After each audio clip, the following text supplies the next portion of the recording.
Hi, and welcome to Coffee and Calacas. I'm your host, Joe. If you are new to this podcast, I want to welcome you and let you know that this is a weekly podcast where we sit around the coffee table, drink coffee, talk about mysticism, the supernatural, and what else lies in the beyond. If this is something that interests you, then I hope you stick around and enjoy this week's episode. Thank you. Okay, so this week's episode is going to be a little short. Um, I know I say that often, and then it turns out to be like super long. But no, this week actually is going to be short. Um, Man, where do I begin? Oh, so I know I mentioned last week that I'm afraid of like a lot of stuff. I'm afraid of the dark. That's like for sure. Um, that started since I was a kid. Like no joke, I must have been, I don't know, 5 maybe. And I know that I was really afraid of the dark at that time for sure. And it's never something I've actually outgrown. I used to see a psychologist, and I know they mentioned, oh, you'll outgrow it with time. I've never outgrown it. I'm still afraid of the dark. Um, Still have to sleep with the night light on most nights. Um, Not sure. Not sure. Like I've tried sleeping without the night light on, and it's I have to have a routine. Routine usually starts while I get myself ready for bed and all. If the nightlight isn't on, then the door has to be open. Even then, when the door is open, like I'm paranoid. My back cannot face the door, or any open door. Like it, I have a closet door, and the door has to be closed in order for me to be comfortable. I cannot look at the mirror before going to bed because then I can't sleep. Um, Nightlight has to be on most nights, and like when the lights go out, like we have a power outage or something. Oh man, it's the most uncomfortable thing ever. So if you actually go into my bedroom at night, you will see a multitude of power banks for my cell phone and a multitude of flashlights. In my room, I'm in the proximity of at least 10 to 15 flashlights, and they all have batteries. I check them often. I really do check them often, and I always charge my power banks too. Power banks, it's because since I do work and stuff, you never know when there's an emergency and I need to use my cell phone, and I feel like that's an it like that. I have to be prepared for that reason. Flashlights, it's just because I am afraid of the dark, and I can't. I need the flashlight for that reason. So flashlights are like I'm always buying flashlights. It's a weird obsession of mine. Honestly, it keeps me comforted. The last flashlight I bought, oh man, it's beautiful. Real like worth every penny. Really worth every penny. A lot of like great bright light. It really illuminates. Um, I wish it like there's the one flashlight I saw online and I want to buy it, but I'm also not gonna spend $600 on a flashlight. Like let's be serious. My limit's probably like $50 for a flashlight. And no, like honestly, I really do have flashlights like all over the place in my room. I have lanterns as well because it's not just flashlights. I have lanterns, and in my room, I think I have maybe like 3 or 4 lanterns in the room. Also, again, just for preparedness for emergencies. Um, I even bought a special light bulb for the restroom where you charge it during the day, like when you turn on the light. Every time you charge it, so like when you first initially buy it, you're supposed to charge it for I think 12 hours, 8 to 12 hours. I think I'm not too sure, and so you leave it on pretty much the whole day, and it charges. So in case of an emergency and the lights go out, well, you just flip the light on and it turns on and off, and until it runs out of battery, of course. And I think it usually lasts about 4 hours continuously, and it can last the whole day on and off, on and off. Honestly, it has come in handy. It really has, and I love it. But yeah, flashlights like that's my thing. And like I said, this started when I was a kid. I was always afraid of the dark. Loved flashes as a kid. Still love flashes now as an adult, and that hasn't changed. What has changed is how I perceive the dark, I guess. As a kid, you know that thing like I'm pretty sure you've seen the meme, and if you haven't, I'll try to find it and post it on our Instagram. It's I think it's like a pile of like clothes on a chair, and it's something like when you're asleep, the pile of clothes is like turns into a monster, something like that. And as a kid, like that was what would happen. I would envision something in that chair or in that corner. And it's not just me. I mean, apparently it's a thing that happens with a lot of people. And a lot of people see what you call shadow people, a shadow person. No joke. No joke. I don't know if the microphone picked it up, but I swear I just heard the lechuza outside the window. Like it hooted. It really did hoot. If you haven't followed the lechuza story on TikTok, go look it up right now. You won't be disappointed. I mean, you might be, but you won't.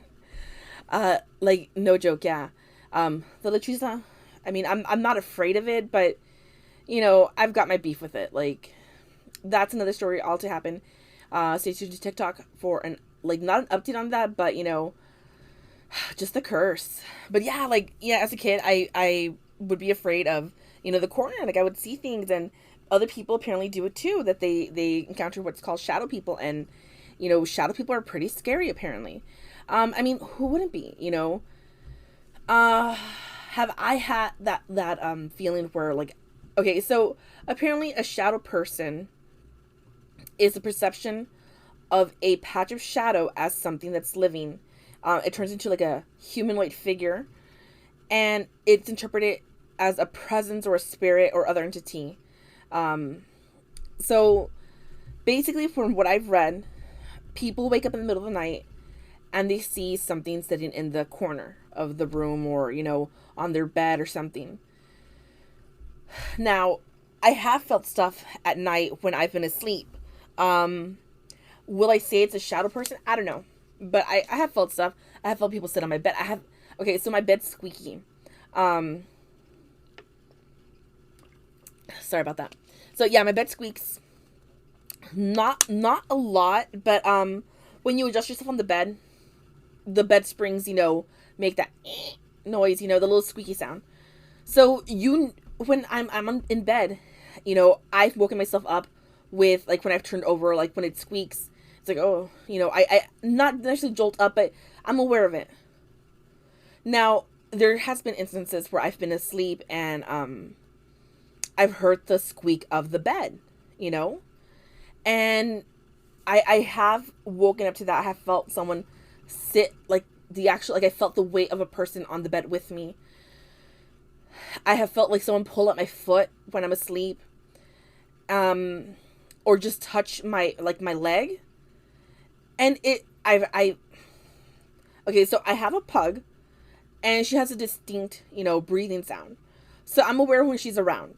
Sometimes, like I said, I have left the door to my room open, and she's walked in. But my pug always stays at the entrance of my door. Always. Doesn't actually come into my bedroom. Only, if it's storming a lot and there's a lot of rain and thunder, she'll come into my room and she'll lay down closer to my bed. But that's very rare when she's done that. She mostly stays at the entrance of my bedroom. And it's not all the time that I sleep with the door open. It's just every now and then when I have, and then I have a smaller dog, a Yorkie, and she's a little blind dog, but she doesn't breathe heavy. So I don't necessarily hear her. What I do hear is her collar, her bell. It will ring. So I've heard her come in and out of my room at times too when the door has been open. But, my pug, her distinct breathing sound, I'm aware of it. I know what it sounds like. So it's one thing to hear her at the entrance of the door, and then one thing to be in bed and to hear a breathing sound by my ear. It's it's not I don't know how to describe it. It's just like an exhale. That's what it sounds like. Sort of like an exhale, but someone's exhaling, but they're just right next to your ear. It's it's creepy. I don't know how to describe it besides just being creepy. So it's feelings I've had. Now, is my house haunted? I can't say it is. I can't say it isn't. But shit happens at my house. What doesn't happen? I mean, honestly, like my just this morning alone, uh, I was on the phone, and then a bottle of medication flew out of the kitchen cabinet. And you're probably thinking, why is your medication in the kitchen cabinet? Honestly, well, it's high area, and it's well stored there. Nothing happens to it, and it's not a medication that needs to, like, be kept in a certain, like, in a dark, gloomy room. No, it's just there. Okay, I don't know. It's just always been there, and it stays there, and no one's ever died from drinking it there. Okay, so anyway, the medication just came out of the kitchen cabinet, just and landed on the floor. And was it paranormal? I don't know, but why? The bottle had no reason to fly out. They're like, it was shucked out. I mean, I wish I would have recorded it the moment it happened, because I just saw like from my peripheral, just saw, the bottle fly out, and I really wish I would have recorded it. But things happen, so I can't say, oh, the house is haunted, the house isn't. Things just happen. It's up to you to interpret it however you wish. I mean, some people might say, hey, girl, your house is spooky. And it might be spooky to you. To me, it's spooky to me too. Not gonna lie, I get spooked out sometimes. Like, there's moments where, like, I've had to, it's a small house. It's not a very large house. But, from my room to the fridge to go get something, a bottle of water, something like that. Like, and it's dark at night. I've done that little sprint and walk, little run thing to go get it. I don't want to be left alone in the dark. Like, it's creepy. It's very creepy. The neighborhood is creepy. If you've ever been to my neighborhood, if you've ever been to my house, like, you understand. It's just, you get some weird vibes, and then the lechuzas around, and no, como que no. Anyway, yeah, so the history of shadow people. We'll get back to that, okay? So a lot of people believe in it. It's not just it's just a me thing, it's just a Joe thing, and it's not a 5-year-old thing. It's a big phenomenon that happens not just in the US, but all over the world. So a number of religions, legends, and belief systems describe shadowy spiritual beings or supernatural entities such as shades of the underworld, and various shadowy creatures have long been a staple of folklore and ghost stories, such as the Islamic jinn and the Choctaw Lalusa Chito. Chito. If I'm saying that right, Quito? Please let me know. Nalusa Quito? I didn't look that one up. I'm going to admit that. The Coast to Coast AM late night radio talk show helped popularize the modern beliefs in shadow people. The first time the topic of the shadow people was discussed was on April 12th, 2001, when the host, Art Bell, interviewed Native American elder Thunder Strikes, who is also known as Harley Swift Deer Reagan. During the show, listeners were encouraged to submit drawings of shadow people that they had seen, and a large number of those drawings were immediately shared publicly on the website. Now, I really did try to look up those images, but I think the website, like, took them down or something like that, because I couldn't find them. But if you Google it, you will get a bunch of, like, different people drawing stuff, and it's cool, what people have experienced. Like I said, I've never, as a kid, I know I've experienced something like that. As an adult, it's more of a sensation that I felt, than actually seeing something. I mean, I've seen stuff, but not in the dark in my room. So in October that year, Heidi Hollis published her first book on the topic of shadow people, and it later became a regular guest on the talk show, on the radio show. Hollis describes shadow people as dark silhouettes with human shapes and profiles that flicker in and out of peripheral vision, and claims that the people have reported the figures attempting to jump on their chest and choke them.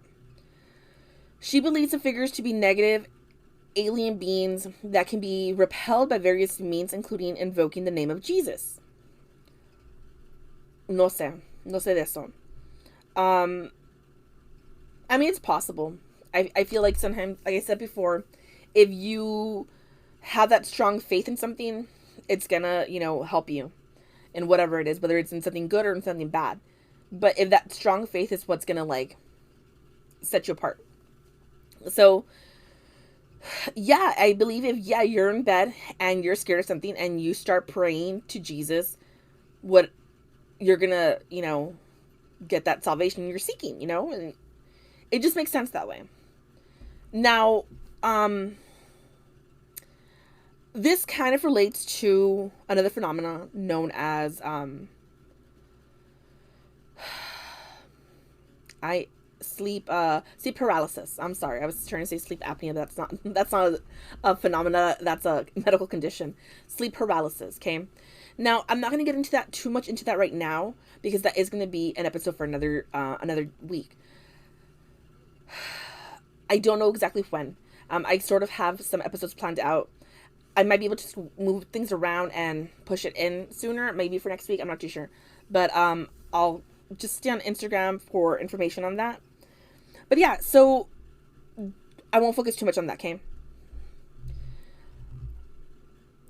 Although the participants in online discussion forums devoted to paranormal and subnatural topics describe them as menacing, others believe that shadow people are either evil, helpful, or neutral, and some even speculate that the shadow people may be the extra-dimensional inhabitants of another universe.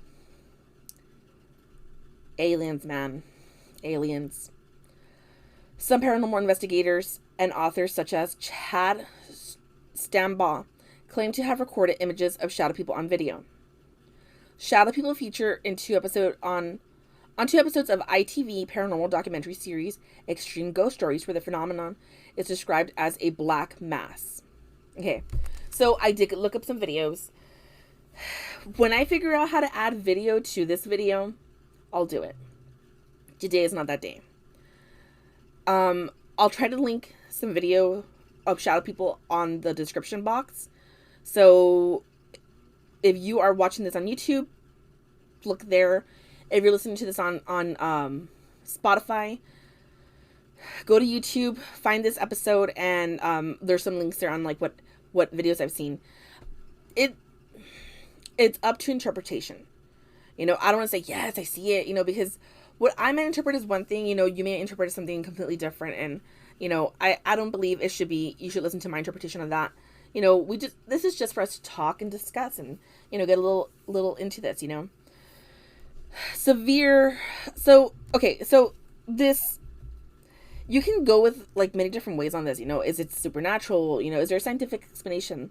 And yes, scientists have tried to explain what's going on here, and they have said it's a psychological and physiological condition that coincides with sleep paralysis. So I'm not going to get too into it right now. Like I said, I want to save that for another episode. So this is going to be like a two-parter, basically. And I might just have to do this, following next week to be able to get into that, okay? So instead, what I'm going to talk about is the popular culture of shadow people. It's been featured in a documentary in 2015 that is entitled The Nightmare. They talk about sleep paralysis there. They talk about shadow people and alien abductions and near-death experiences and stuff. So it gets a lot into that. And like I said, I want to discuss sleep paralysis for another episode, to be able to go a little bit more in depth in that. It really, that's something that branches out a little bit. There's a horror movie called The Shadow People. That's from 2013. So there's also an episode of Twilight Zone from the 1995 Twilight Zone entitled The Shadow Man. And it's about a teenage boy who had a shadow person living under his bed. The episode portrayed the Shadow Man as fitting the Hat Man appearance commonly ascribed to shadow people, and added to the mythology that shadow people can kill humans, but will not harm those under whose beds they live, okay? So, the Shadow Man, apparently, he's supposed to be like the I guess like the evil list of the shadows. He wears a like a brimmed hat, and he lives in your corner, and he watches you, and he attacks you. Um, a lot of people have seen him and describe that when they see him, that shit's gonna go down, that it's real, that él sí asusta. If you look online, honestly, you're gonna find a bunch of stuff like, Google searches like on how to get rid of shadow people, and you know, you will find like different solutions for people like doing that oh my god, I'm a little lost for words tonight. Well, one holy water, praying a rosary, having the room blessed, having your house blessed, sage, grab sage and burning it and stuff. Like it's an array of different solutions, and I mean, to some people, having a shadow person is extremely scary. I mean, I'm afraid of the dark, so I would be even more afraid to have or see something in the dark that I can't explain, especially if I feel it jump on me. And people have said that they have felt it jump on them and that it lunges at them, trying to choke them. And, they can barely scream, and it's scary. So basically, shadow people, is that, it's I mean, I don't want to say it's a real thing, or because I don't know, I haven't experienced it, I don't want to experience it, but it's something that is creepy. Okay.